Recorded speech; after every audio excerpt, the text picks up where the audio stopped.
Bonjour, voici la première newsletter de l'année, la première lettre d'information d'émergence de cette année 2019-2020. Voilà, j'espère que chacun d'entre vous a profité de bonnes semaines de repos, de soleil, de lumière, pour redémarrer avec énergie, enthousiasme et plaisir. Le plaisir, il y en a déjà pas mal d'entre vous qui ont trouvé un bon moyen de prolonger en quelque sorte un peu l'été ou le soleil ou la lumière, puisque ce sont plus de 150 personnes d'émergence qui vont venir à Cancun au congrès franco-mexicain, le premier congrès franco-mexicain. Voilà, où il va y avoir évidemment une ambiance très, très nouvelle, très différente, avec la chaleur, la mer et le travail. Voilà. Je vais vous parler de quelques nouveautés d'émergence. Il y en a toujours, vous savez. On répond le mieux possible à chaque année et lorsqu'on peut à vos attentes. Et en particulier, on démarre cette année des supervisions, vous savez, pour permettre de mieux intégrer les outils que vous acquérez en formation dans votre travail. Et cette année, on fait une première supervision pour les chirurgiens dentistes. Elle aura lieu à Paris. Elle sera animée par Xavier Pellin, notre formateur fétiche en dentaire. On fait aussi une supervision en médecine générale à Rennes, qui sera animée par le docteur Legrand. Une formation en thérapie brève à Paris avec Jérémy Cunat, donc des formations spécifiques. Et bientôt, on fera aussi des formations pour les kinés, pour les infirmiers, les infirmières. Parce qu'on se rend compte que si on travaille sur des thématiques spécifiques, c'est un peu mieux pour chacun d'entre vous. Bon, vous avez sûrement remarqué aussi qu'on a développé une offre d'ateliers à Paris. Là aussi, c'est plus facile pour beaucoup d'entre vous qui venez de plus loin. Donc il y aura des ateliers avec Bruno Dubos, Frédéric Berben, Sophie Cohen, moi-même, Jean-François Marquet aussi. Bon, certains sont presque complets, hein, donc méfiez-vous si vous souhaitez y participer. Alors, je vous avais déjà parlé dans un autre édito de cette formation qui me tient beaucoup à cœur. Et c'est 2 journées d'auto-hypnose pour tout public, tous ceux qui souhaitent avoir plus d'autonomie dans leur vie, plus de compétences, plus être capable de franchir des étapes ou d'aller mieux lorsqu'il y a une situation difficile ou d'être plus confortable. Et bien cette première formation est complète. Voilà. Elle a été complète très très vite, en quelques semaines. Alors il y en a une autre, voilà, qui va faire plaisir à beaucoup de gens, à beaucoup de vos collègues, vos amis, vos connaissances, votre famille. Vous allez pouvoir diffuser cette information on refait cette formation donc auto-hypnose les 14 décembre et 25 janvier. Bon, vous aurez plus d'informations dans la newsletter et Nora va vous préparer ça. Maintenant, j'ai envie de vous parler d'un sujet qui est un petit peu qui n'est plus au niveau des formations, mais de l'imagination. L'imagination au pouvoir, peut-être bien, c'est une expression qui a été à une époque très utilisée. Et bien ici, l'imagination, elle est utilisée dans le monde du sport. Ce n'est pas tout à fait nouveau, hein, que ce domaine-là a été intégré en sophrologie, dans la méditation. Mais ici, il est question de mentalisation du mouvement. Donc pour préparer des sportifs à mieux utiliser leur corps, à mieux utiliser leur gestuelle, à mieux préparer leur cerveau, parce que on sait que la répétition des mouvements sportifs, mais dans d'autres domaines aussi, finit par fabriquer une sorte de matrice cérébrale qui est utilisée de manière préférentielle. Eh bien, si je garde ce terme de matrice cérébrale, eh bien, elle peut être aussi développée par la mentalisation, par l'imagination du mouvement.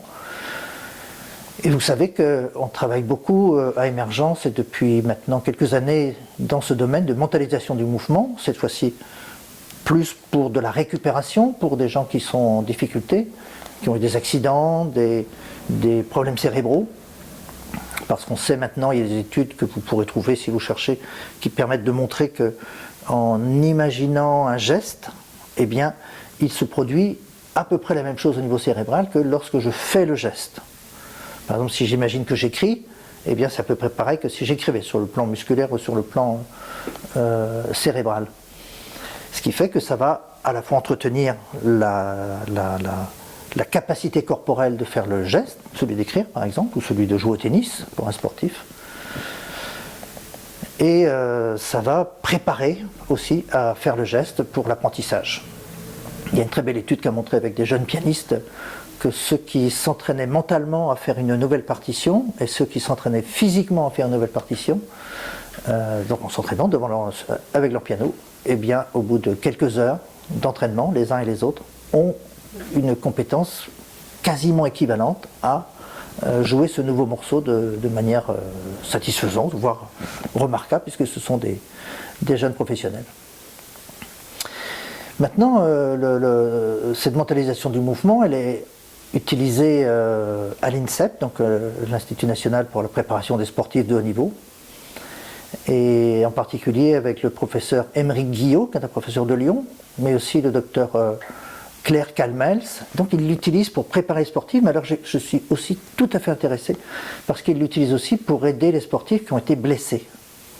Parce qu'un sportif blessé qui ne peut plus faire courir ou faire de l'escrime ou faire de la gymnastique, eh bien pendant quelques jours, semaines, voire quelques mois, eh bien ses habiletés corporelles, sa compétence corporelle, voire cérébrale, eh bien diminue. Son envie augmente peut-être de reprendre, mais il va y avoir des pertes au niveau de son corps.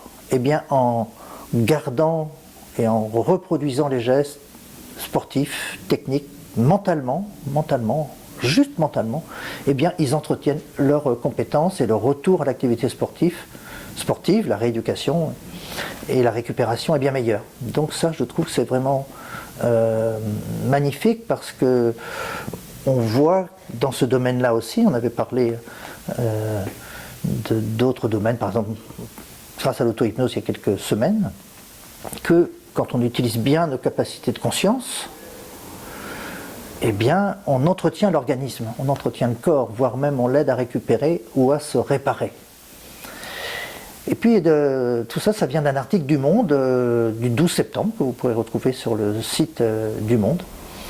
Et j'ai été intéressé aussi parce que dans cet article, ils disent que les champions, donc les sportifs de très haut niveau, pour faire le même geste, un service au tennis ou peut-être un geste de golf ou autre, c'est pas précisé, eh bien leur activité cérébrale est moindre que les amateurs. En fait, les amateurs il y a plus de choses qui circulent dans leur tête, certainement de manière un peu confuse ou dispersée, alors que chez les sportifs, il y a une espèce de, on dirait nous dans notre monde de l'hypnose, une focalisation de l'activité mentale.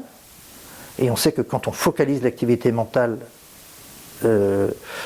rationnelle, organisée, ce que nous on appelle souvent la conscience critique, eh bien ça libère des espaces de conscience qui eux vont servir à justement imaginer, créer, penser le futur, anticiper. Et je trouve ça très intéressant parce qu'on peut très très facilement rapprocher notre connaissance en hypnose de ces processus observés chez les sportifs. Voilà, donc l'imagination et la transe, nous on parlerait de transe. Vous savez que quand on fait du sport, on va très vite expérimenter des transes agréables, positives et qu'on va dire aussi créatives. Maintenant, c'est un moment comme tous les 2 ans, extrêmement intense à Émergence. Il y a d'autres moments intenses. Et celui-ci, vous savez, c'est pour le congrès Hypnose et douleur, dont je trouve que l'affiche est particulièrement intéressante cette année. Je trouve qu'elle fait beaucoup rêver. En tout cas, on s'est bien amusé à la créer, à l'imaginer ici entre nous, avec en particulier Thomas. Et c'est un moment intense parce que c'est le moment de recueillir les propositions de conférences, d'ateliers, pour les tables rondes, pour les symposiums.